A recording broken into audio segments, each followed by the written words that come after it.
Praise the lord. దేవునికి స్తోత్రములు. హల్లెలూయా. మహోన్నతుడు, రాజాదిరాజు, ప్రభుల ప్రభు, యూదా గోత్రపు సింహము, వాక్యమున్న యేసయ్యకు సమస్త మహిమ ఘనత కలుగునుగాక. దేవుని కృప మీకు తోడయ్యుండునుగాక. గడిచిన రాత్రంతయో దేవుడు మనకు మంచి సురక్షితమైన సుఖమైన క్షేమకరమైన నిద్రను అనుగ్రహించి నూతన దినాన్ని ప్రసాదించిన యేసయ్యకి మహిమ కలుగునుగాక, ఘనత కలుగునుగాక. అందరికీ వందనాలండి. Praise the lord. Good morning, శుభోదయం.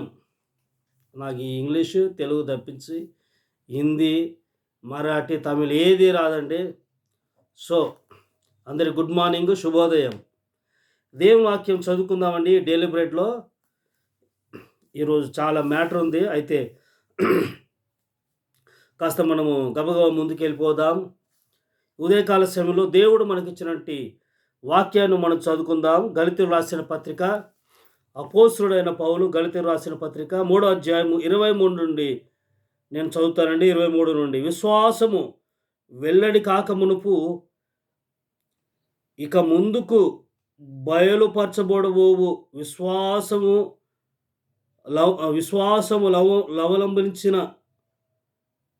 అవలంబించవలసిన వారముగా చెరలో ఉంచబడినట్టు మనము ధర్మశాస్త్రమునకు లోనైన వారమైతిమి. కాబట్టి మనము విశ్వాసమూలముగా నీతిమంతులమై తీర్చబడినట్లు క్రీస్తునొద్దకు మనల్ని నడిపించుటకు ధర్మశాస్త్రం మనకు బాలశిక్షకుడు ఆయను. 25 అండి. అయితే విశ్వాసము వెల్లడి ఆయను గనుక ఇక బాలశిక్షకుని కింద ఉండము. Praise the lord. హల్లెలూయా. యేసుక్రీస్తునందు మీరందరూ విశ్వాసం వలన దేవుని కుమారులై ఉన్నారు. క్రీస్తులోనికి బాప్తిసం పొందిన మీరందరూ క్రీస్తును ధరించుకుని ఉన్నారు. ఇందులో యూదుడని గ్రీసు దేశస్థుడని లేదు, దాసుడని స్వతంత్రుడని లేదు, పురుషుడని స్త్రీ అని లేదు, యేసుక్రీస్తునందు మీరందరూ ఏకముగా ఉన్నారు. చివరి 29 అండి. మీరు క్రీస్తు సంబంధులైతే ఆ పక్షమందు అబ్రహాము యొక్క సంతానమై ఉండి వాగ్దాన ప్రకారము వారసులై ఉన్నారు. Praise the lord. హల్లెలూయా. ప్రేమటి వారి విశ్వాసం వెల్లడి కాకమునుపు ఇక ముందుకు బయలుపరచబడబోవు. చూడండి ఇక్కడ 23వ వచనంలో విశ్వాస మన లవం రకంగా ఉంది, చదవటానికి కష్టంగా ఉంది. సరే. వారముగా చెరలో ఉంచబడినట్టు మనము ధర్మశాస్త్రమునకు లోనైన వారమైతిమి. అంటే ఏంటండి?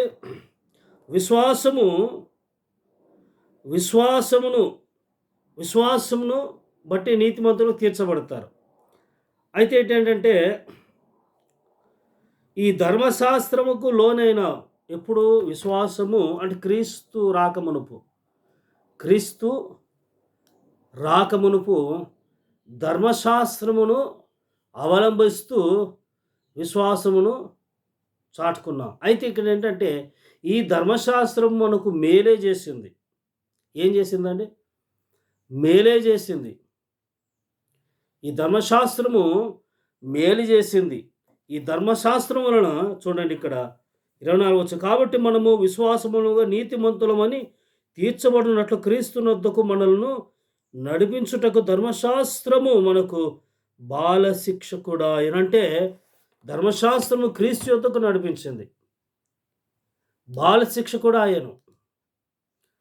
అంటే క్రీస్తు నొద్దకు నడిపించడానికి ఈ ధర్మశాస్త్రము మనకు మేలు చేసింది. ఇక్కడ ఏంటంటే ప్రాముఖ్యమైన విషయం ఏంటంటే ధర్మశాస్త్రంలో ఉన్నటువంటి కట్టడలైన క్రీస్తునే బోధించాలి కదండి. అయితే ఇప్పుడు క్రీస్తు ప్రత్యక్షమయ్యాడు కదా. క్రీస్తు ప్రత్యక్షమైనప్పుడు ఇక్కడ ఏమంటున్నాడంటే భక్తుడు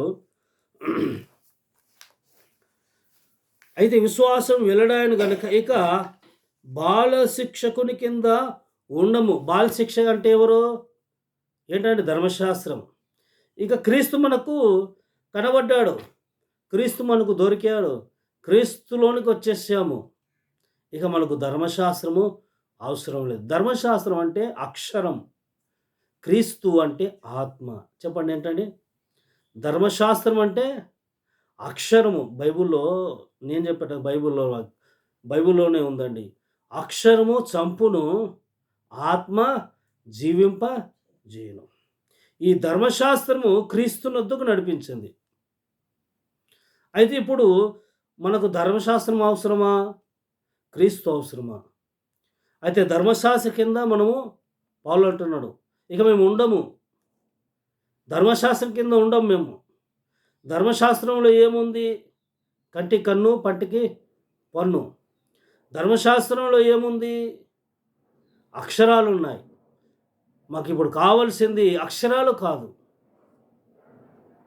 విశ్వాసము వెల్లడి కాకమునుపు. ఏంటి వింటున్నారా? విశ్వాసం వెల్లడి కాకమునుపు ఎదుగో ఈ ధర్మశాస్త్రం బట్టి మేము నడిచాము.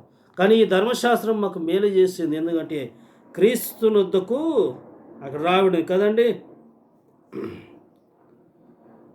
ఆ ధర్మశాస్త్రం అంటే క్రీస్తునొద్దకు మరలుటకు, మనలను నడిపించుటకు ధర్మశాస్త్రం మనకు బాలశిక్ష కూడా అయ్యాను. అంటే మేలు చేసిన ధర్మశాస్త్రం.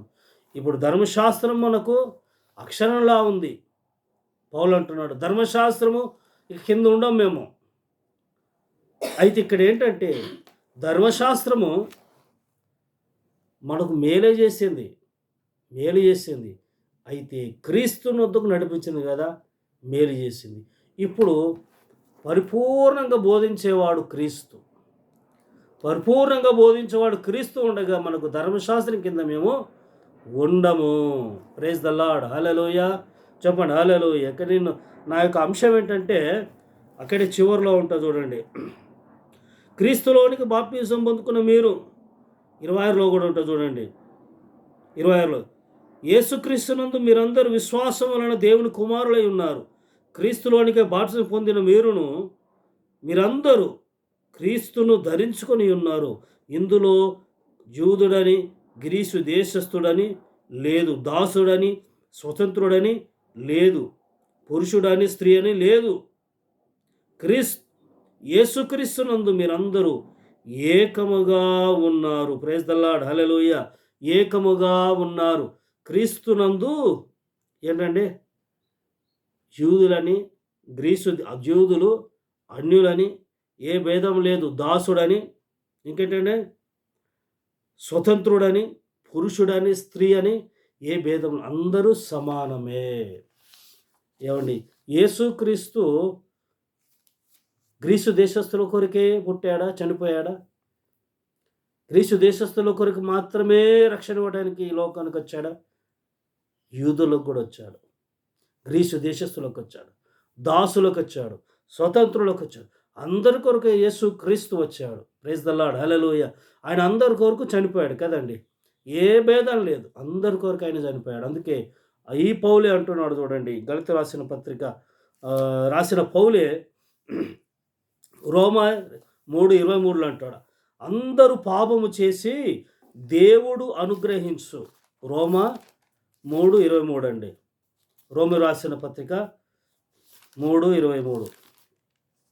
అందరూ పాపము చేసి, ఏ భేదము లేదు, అందరూ పాపం చేసి దేవుడు అనుగ్రహించి మహిమలు పొందలేకపోతున్నారు. ఏమండి? ఏ భేదము లేదు, అందరూ పాపం చేసి, అందరూ పాపులేము. ఏమండి? లిస్టులో నేనైనా, మరొకరైనా, మీరైనా, ఇంకొకరైనా అందరూ సమానమే. అయితే ఇక్కడ ఒక లాజిక్ ఏంటంటే, ఒక విషయం ఏంటంటే, పాపాల్లో కొన్ని క్షమింపబడని పాపాలు కూడా ఉన్నాయి, క్షమించరాని పాపాలు కూడా ఉన్నాయి. అది ఆ టాపికే వేరు. అయితే ఇక్కడ ఏంటంటే దేవుని కృప ఏంటంటే అందరికీ అనుగ్రహింపబడింది. యూదులని తేడా లేదు, గ్రీసు దేశస్తులను తేడా లేదు, దాసులని తేడా లేదు, స్వతంత్రులను తేడా, ఆడ మగ తేడా లేదు. అందరూ సమానమే, ఏకమై ఉన్నారు, అందరూ ఒకటి. నిజమా కాదండి? మనం అందరం ఏకమై సమానంగా ఐక్యంగా ఉంటే మన జోలికి ఎవరు వస్తారండి? మనమే విడిపోతూ మనమే విడిపోతూ ఉంటే సాతానికి, దుష్టుడికి అలుసు కదా, అంతేనే కదండి, అలుసే కదా. కాబట్టి ఏకంగా ఉండిపోవాలి మనము. ఎలా ఉండాలండి? ఏకంగా ఉండాలి. ఇంకొకటి 2 మాటలను చదివిస్తానండి. 1 కొరింథీ 3:23లో ఉంటుంది చూడండి. 1 కొరింథీ 3:23లో ఏముందంటే ఇక్కడ, మీరు క్రీస్తు వారు. ఏంటండి పౌలు ఏమంటున్నాడు ఇక్కడ? మీరు క్రీస్తు వారు. మనం ఎవరము? క్రీస్తు వారము. అంటే సమానం, ఏకంగా ఉన్నాం మనము, ఏకమై ఉన్నాము.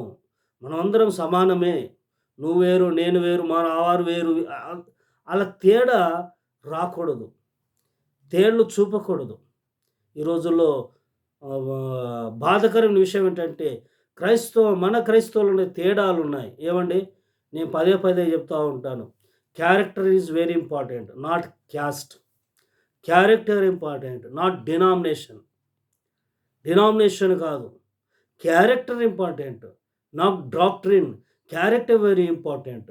ఏమండి, క్యారెక్టర్ లేని డినామినేషన్లే కానీ, డాక్ట్రిన్లే కానీ వాటికి మరి అవి వాటికి విలువ ఉంటుందండి? క్యారెక్టర్ కదా కావాల్సింది, క్యారెక్టర్ కావాలి. డినామినేషన్, డాక్ట్రిన్ కాదండి. డాక్ట్రిన్, డినామినేషన్ ప్రక్కన పెట్టాలి. ఫస్ట్ కావాల్సింది ఏంటి? క్యారెక్టర్. ఏంటి క్యారెక్టర్? ఏంటి? అందరూ పాపం చేసి దేవుడు, ఇది క్యారెక్టర్. అందరం పాపులమే, అందరినీ దేవుడు నిలబెట్టాడు, అందరం నిలబడిపోయావు అక్కడ. పొట్టి పొడుగు, చిన్న పెద్ద అని తేడేమీ లేదు. అందరు పాపంలో, అందరు పేర్లు పాపంలో, పొడుగు పాపము, పొట్టి పాపం, చిన్న పాపం, పెద్ద పాపం ఉందండి. అందరూ పాపం చేసి దేవుడు అనుగ్రహించి మహిమను పొందలేకపోతున్నారు. ఇక్కడ వాక్యం ఏముంటుందంటే మనం క్రీస్తు వారం అంటున్నారు. చివరిగా వాక్యం చదువుతాను. మత్తయి సువార్తలో ఉంటాయి 18 మత్తయి 18:3-4 ఉందండి. యేసు ప్రభువే అంటున్నాడు ఇక్కడ. ఏమన్నా అంటే 18:3-4లో సమయం మనకు 3:4లో, మీరు మార్పు నొంది బిడ్డల వంటి వారైతేనే కానీ పరలోక రాజ్యంలో ప్రవేశింపరని మీతో నిశ్చయముగా చెప్పుచున్నాను. కాగా ఈ బిడ్డల వల్ల తను తాను తగ్గించుకున్నవాడు వాడే పరలోక రాజ్యంలో గొప్పవాడు. ఏంటంటే మీరు మార్పు పొంది మారు మనసు పొంది బిడ్డల వంటి వారైతేనే కానీ పరలోక రాజ్యంలో చేరరు. ఏంటంటే బిడ్డల్లా అంటే మనలోనే తేడాలు ఉంటాయి, మనలోనే ఐక్యం లేకపోతే పరలోక రాజ్యం చిన్న బిడ్డలలా ఉండాలంట. అంటే ఎంతసేపు ముక్కు కార్చుకుంటూ శివుడు కార్చుకుంటూ ఉండండి, అది అట్లా కాదు. అంటే యథార్థంగా, కపటం లేని వారిగా, కల్లా కపటం లేని వారి, చిన్న బిడ్డల్లా గొడవలు, కొట్లాటలు ఏంటంటే ఈ అవమానకరమైన ఏవి లేకుండా పవిత్రంగా, పరిశుద్ధంగా ఉండాలి చిన్న బిడ్డల వల్ల. అప్పుడే మనం పరలోకానికి వెళ్తాం. ఏమంటే ఒక రోజు రాబోతుంది, ఆ రోజున మరి తీర్పు ఎలా ఉంటుందో తెలియదు. ఉదయకాల సమయంలో ప్రేమట వారలారా, ఈ వాక్యం ఉంటున్న మీరైతే చిన్న బిడ్డల్లా యథార్థపరులుగా ఉండండి. దేవునికి స్తోత్రం చెప్పండి. హల్లెలూయా. యూదులని లేదు, గ్రీసు దేశస్థులని లేదు, స్వతంత్రులని దాసులని ఏ భేదం లేదు. మనం అందరము సమానమే. కాబట్టి ఉదయకాల సమయంలో ప్రేమటి వారలారా, మనమందరము కూడా క్రీస్తు వారమై ఉన్నాము. దేవునికి స్తోత్రం.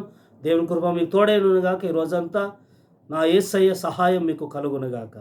ఆమెను ప్రార్థన అండి. పరిశుద్ధుడా, మహోన్నతుడగు తండ్రి, ఈ పాదాల వందనాలు తెలియజేస్తూ, అయ్యా ధర్మశాస్త్రం కింద మేము ఉండము, క్రీస్తు యుద్ధకు నడిపించిన ధర్మశాస్త్రమును బట్టి సంతోషించావు. కానీ ఇక క్రీస్తే మమ్మలను పరిపూర్ణతలు నడిపిస్తాడు. విశ్వాసం మాకు కలిగింది, విశ్వాసం మేము తెలుసుకున్నాం, విశ్వాసమును కలిగి మేము బ్రతుకుతున్నాం, విశ్వాసమును కర్త అయిన దేవుని ఎదుగు మేము వచ్చామని పౌలు అంటా ఉన్నాడు. తండ్రి నీకు స్తోత్రం అయ్యా. ఈ వాక్యం ప్రతి బిడ్డను దీవించి ఆశీర్వదించమని, మేమందరం క్రీస్తు వారమని, మేమందరం సమానమని మేము భావించుకొని తండ్రి, ఇదిగో తండ్రి చక్కగా ఈ లోకంలో ప్రభువా ఇలాంటి భేదాలు, వ్యత్యాసాలు లేకుండా ఏకముగా మేము ఉన్నట్లు కృప చూపమని యేసు నామమున ప్రార్థిస్తున్నాను తండ్రి. Amen. God bless you. God bless you all.